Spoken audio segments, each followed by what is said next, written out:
Hey guys, it's Destiny, and in today's video we're going to be going over which light cone should you actually be looking at for Seele and how much of a difference is there between her signature and the other light cone options that there are available. Without further ado, let's get straight into it. As you see, here is my Seele. She is only level 50 because I haven't reached level 40 yet. She has a considerable amount of attack, so I think that's great.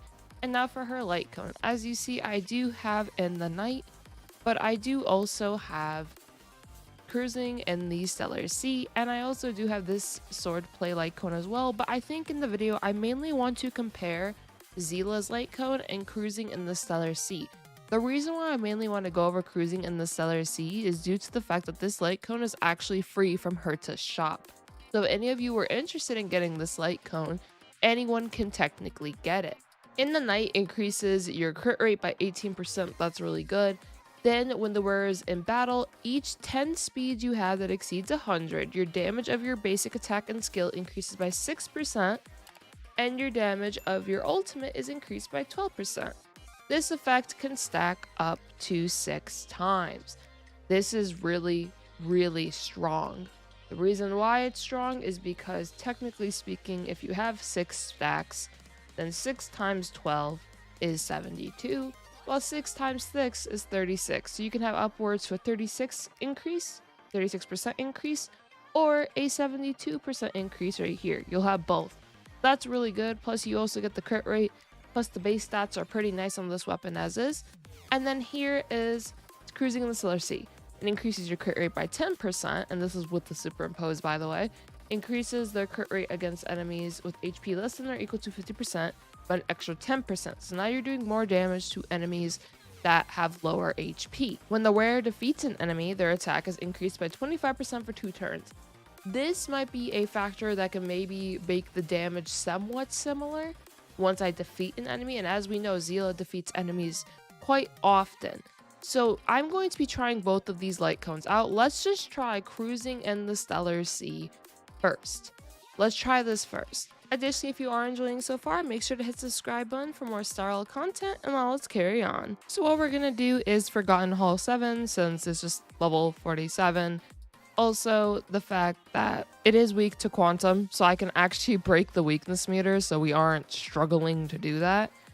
So we're just gonna use this team for this real quick, and let's just see how Cruisin in the Stellar Sea performs. Now that we are loaded in, let's fight the knight first.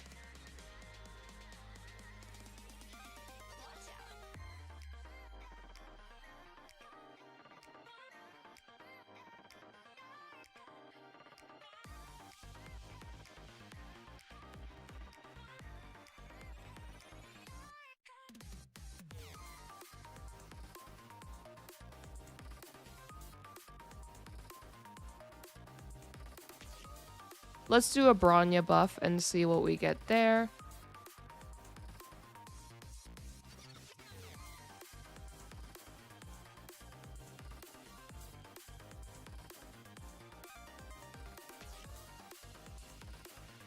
So what I'll do now is I think I can pick off this enemy, so I'm going to pick him off real quick. Okay, there we go. And we're going to keep in mind the turns, how long it takes me to actually defeat the foe. Let's just keep going. Clara's going to take a bit of damage. That is fine. And now we're going to weakness break. There we go. That is pretty decent damage for the most part. We're going to do Bronya again. And now we are going to Bronya ultimate. I will keep in mind that I am doing these things to make a relative similar output with the play. Okay, there we go. So he's almost down. So we defeated that pretty easily, even with Cruisin the Stellar Sea. I guess I could fight this enemy as well, just to see the difference. Well, I have to hope that in my second run, Clara does that again, because she's just weakness breaking them for me. So we're going to do that, and now we do have another one. There is a bit of a difference, of course, between how much a crit hit does and a normal hit. Regardless, the damage output seems to be pretty good. The last thing we want is our Seele going down. I will say that much. So let's just do another E. But so far, the Cruising the Stellar Sea output is not too shabby. And I'm sure you guys have seen plenty of gameplay of people, you know, doing way more damage. But I'm not currently at level 40. So I need to get there eventually and get my 5-star relics. But just for, as we see, that's how much damage we're doing. I think the ult can just end this. So let's do that. There we go. 5,000. But that, I think that was a non-crit. But that was a pretty good run. I feel like Cruising in the Stellar Sea definitely performed pretty well. So let's do it again now. And can I just open it from here? I cannot. Okay. So let me just switch the weapon. And I think the major difference, if there is a difference, is going to be due to the in the night buffs. Because as we saw, my Seele is able to get the 160 speed and beyond with her skill, which basically means that she will be getting all those buffs. So we get to see how much of a difference is there actually when it comes to this. So let's replay this. As we saw, we had about 17 turns left, if I'm not mistaken, for the cycles. So we definitely had quite a lot of cycles. And now let's go straight into this. Let's just see how this goes. If there's a... Okay, so there we go. Okay, so... I don't know if I was reading that right. Let's just keep going. Okay, no, I wasn't. I think the crit hit is pretty good, but we'll have to look back and to see how much exact damage I was doing on the other hits. So we did normal, and then I think we did normal again. And then I think we did E, and then I can technically ultimate. Let's see what that does. Okay. Relatively the same damage, if I'm being completely honest, but let's look and see. So we do have all of these buffs right now that do exist, and we do have the 160 or above speed. So the Lightcone, we're definitely getting the bonuses from the Lightcone right now. Okay, there we go. Okay, so we defeated that one definitely quicker, but let's see if we can do the same thing with here. Now this one might be a little bit harder to determine because it depends if Clara still... Oh yeah, Clara's still hitting them. Okay, cool. Okay, Clara didn't get the hit there. Never mind. Yes, she did. I'm speaking too soon. Alright, so let's see if we can just... Okay, we could pick that off. And now we can pick that off as well.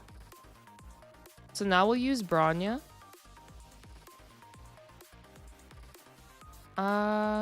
Let's just do this real quick. Okay, so we get our counter. I think I did this. I'm pretty sure I did ultimate once it was ready. And now let me do this, because we will break the toughness meter. Then we do this, just to get maximum output. Okay, there we go. So after looking back at the recording and just looking at my overall damage output, I did notice that in the night, we definitely did clear it faster by a cycle. And I noticed we definitely were getting more critical hits within the night, so that might have been quite a determinant on how much damage output we were putting out, because I was lacking some of the critical hits with Cruising in the Stellar Sea due to the fact that in the night you do get more crit rate. Now, I do think, though, that both of the Lightcones can be comparable to a degree, because if it was only a one cycle difference, that isn't really a major difference. And of course, this was a lower floor in Forgotten Hall, not a super in-depth floor like 12, 13, or 14. But I still do think that just based off the damage output I saw with both Lightcones and trying to play practically the same, it was a decent amount for, to be considerable. So personally, would I recommend in the night? I still would likely recommend in the night over Cruising the Stellar Sea, because there was definitely a increase in how much damage output we were doing, but that is likely due to the fact that my Seele does have a bunch of speed to be able to do those maximum stacks. So that Lightcone is operating essentially at a maximum potential, at least when it comes to speed. But if you are free to play, I do believe that Cruising in the Stellar Sea can definitely work as an alternative. Like, I don't think you need to be stressed out about trying to pull Seele's Lightcone. I think that it'll be fine just using that one, especially because that one is free. You can literally grind for it and get it. And I feel like In the Night is just definitely just a bonus, but if you do like Seele enough and you definitely want to take advantage of In the Night, I would say to go for it. Ultimately, it's up to you on which Lightcone you do want to get, because if you do want to do pulls for In the Night, go right ahead. But if you think Cruising the Stellar Sea, based off the gameplay and just based on what Cruising the Stellar Sea does, is sufficient enough for you, I think that's good as well. I definitely think that attack bonus you get from Cruising the Stellar Sea is definitely great when you defeat an enemy. Just the fact that Seele is a character that takes advantage of boosts when she defeats things, since she's defeating enemies quite often.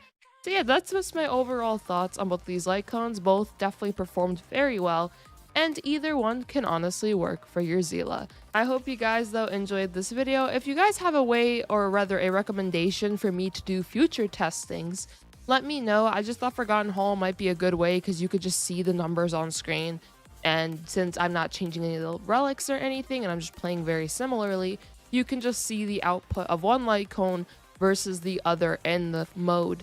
So I thought that was a good way to show it off. But if you guys have a different way, let me know.